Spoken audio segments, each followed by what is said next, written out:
Welcome, everyone, to another episode in Conversations in the Future of Work, where I am joined by incredible leaders, thought leaders, coaches, and researchers who are all leaning into this new evolution of our workplace. Today, I am thrilled to have on the show a fellow facilitator and partner, Richard Richards. So I'm going to hand it over to you, Richard, to please just introduce yourself to our audience. Great. Thank you, Rachel. And yes, I'm delighted to be here as a fellow facilitator on your show, and particularly when we're talking about anything to do with virtual presence or the way that we come across in the virtual world. As you know, Rachel, I've been working now for Ariel for about the last 18 years. And since 2014, I've headed up their practice around virtual communication, virtual facilitation, virtual training. And I think the introduction of technology as a way to begin to prepare people to think about their virtual presence is just an awesome use of technology. So I'm delighted to be here. My practice sort of broadly covers all areas of coaching, whether it's presence in person or presence virtual. But clearly the shift to a world where we're working hybrid and working in a virtual mode means that virtual presence becomes even more important going forwards. Yes, absolutely. Could not agree more.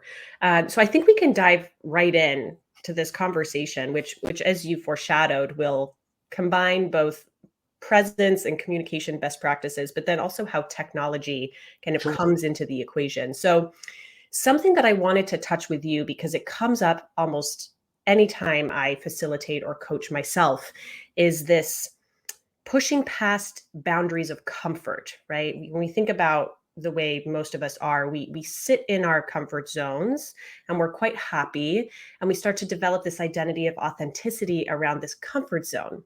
And then you have an amazing coach like yourself show up and start to disrupt that a little bit. So when you're facilitating, how do you help people either shift their concept of what is authentic for them so they can grow and improve, especially like when it comes to something as personal as communication? No, and it's a super question, clearly relevant to the work that you and I do, Rachel. And I think my first answer is first of all, when we think about the comfort zone, typically the comfort zone is something, as you said, we're used to. It's almost like it's our default behavior. And default behavior isn't always the best behavior. So I think anytime a disruptor comes in like you or I and challenges people, we're actually doing a good thing, just to make sure that what your default behavior is it the correct default behavior? I think the second thing is that when I frame this idea of extending yourself in outside the comfort zone into looking at new behaviors or new ways of showing up, I always frame it as what's in service of the people you're talking to. Because really, to some extent, it's not about you. It's about the people you're trying to relate to, the people you're trying to communicate with, or you're trying to present to. What's in service of making this easier for them to connect with you and understand you? And I think what we underestimate is that there's an amazing actual stretch that we have that's still within authenticity that allows us to change the way we show up, that serves the people that we are speaking to in a much better way. And I think what we underestimate is the fact that our authenticity is what it is, but it does has space to grow. It has space to change. And also, I think it shifts based on who we're with, what is the context, what is the situation. I'm going to show up authentically with one way with my 4-year-old son, for example, but very differently with my 50-year-old boss. But they're both authentic. And I think what we underestimate is the idea of identity and how we show with a 4-year-old. Oftentimes, some of that lightness and that improvisational nature and that emotion is also relevant when we're speaking to different audiences. But for some reason, we compartmentalize it. And how do we begin to expand that idea of what we can do and what we should be able to do?